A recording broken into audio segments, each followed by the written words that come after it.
Assalamualaikum warahmatullahi wabarakatuh. Perkenalkan, nama saya Hisam Abdul Azhari. Saya sekolah di SMA Negeri Mojoagung, yang dimana itu terletak di daerah Kabupaten Jombang. Tapi saya nggak akan bahas itu, karena saya di sini mau stand up yang bertemakan tangguh.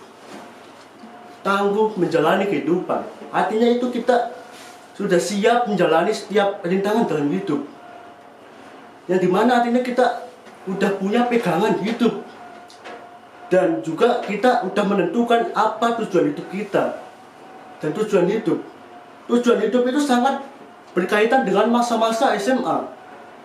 Seperti saya. Karena banyak orang yang berpendapat bahwa kalau kita udah SMA, artinya kita itu udah punya tujuan hidup kita apa, udah tahu mau kemana. Tapi justru itu membuat saya bingung. Kenapa? Karena dari dulu sampai sekarang saya mencari tujuan hidup saya apa dan belum nemu. Itu terkadang membuat saya iri pada teman-teman saya. Karena kalau mereka ditanya itu setelah lulus SMA mau kemana, dia tahu. Misalnya mereka ditanya, kamu setelah lulus SMA mau masuk universitas apa?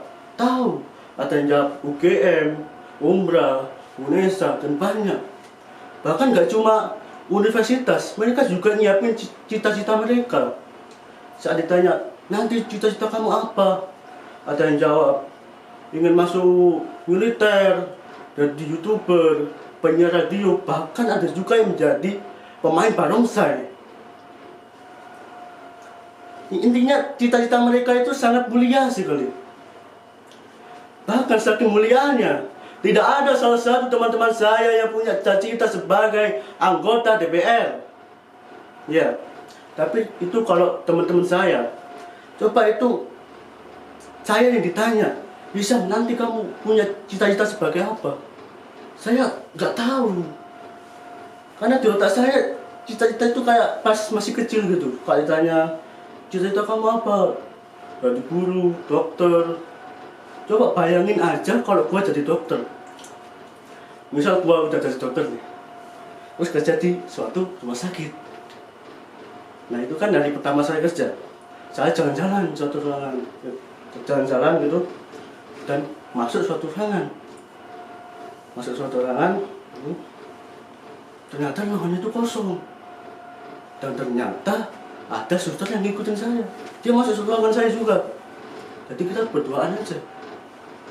Itu tiba-tiba lampu mati. Waduh, lampu mati, kita berdua, cuma berdua aja. Terus akhirnya kita berdua enggak. Kita ganti ceritanya. Saya sebagai dokter yang baru membuat praktek, dibolehkan praktek. Misalnya saya dokter buat praktek di rumah gitu.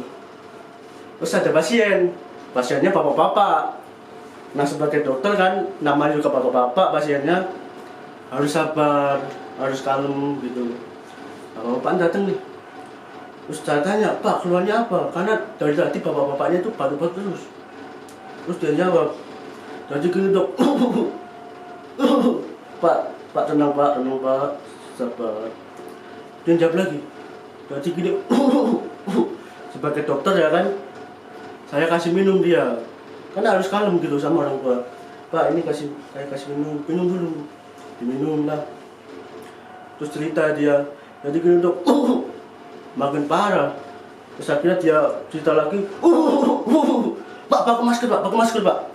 Takutnya COVID ya kan. Terus disemprot-semprotin gitu. Ya semoga udah nggak ada COVID lah untuk nanti. Jadi intinya bapak-bapak itu sakit dan parah banget. Terus dia cerita, terus saya gimana dok? Saya jawab, ya udah pak, karena bapak ini terlalu parah. Ya dok, saya harus gimana dok? Kita berdoa bersama-sama aja ya pak. Bukannya ngasih obat malah berdoa ya. Bapak ini malah marah. Kamu dokter apa? Saya di sini mau mencari obat, malah suruh berdoa. Tuh, paling marah ya kan. Terus saya sebagai dokter, ya udah pak, Saya kasih obatnya buat Bapak, saya cari obatnya, saya ambil obatnya, dapat. Saya jelasin, ini Pak obatnya obat bius. Bapaknya kata, loh kok obat bius? Bapak diam dulu. Obat bius ya kan. Ini saya jelasin dosisnya. Ini dosisnya 1 sampai 2 tetes setiap sebelum tidur. Tapi kalau Bapak ingin cepat sembuh ya tinggal minum 1 botol aja Pak, paling mudah meninggal. Bapaknya malah marah. Loh, kamu dokter apa? Saya di sini mau cari obat biar tetap hidup. Kenapa kamu nyuruh saya meninggal? Dimaki-maki terus dokternya. Dasar dokter bang, dokter kon, dokternya sampai marah, saya marah. Bapak bingung-bingung aja, obatnya saya minum aja deh Pak. Dan akhirnya dokternya yang meninggal. Jadi, ya itulah kerugian kita kalau nggak punya tujuan hidup sejak dini. Karena itu membuat di masa depan kita kurang tangguh menghadapi kehidupan. Selain itu kita juga akan merugikan orang lain gitu. Dan kita juga gampang untuk mengakhiri hidup kita sendiri. Kan sayang sekali gitu. Masa baru jadi dokter udah meninggal. Sayang sekali. Kenapa? Kan suster yang tadi belum diajak kenalan maksudnya. Ya udah sekian dari saya. Wassalamualaikum warahmatullahi wabarakatuh.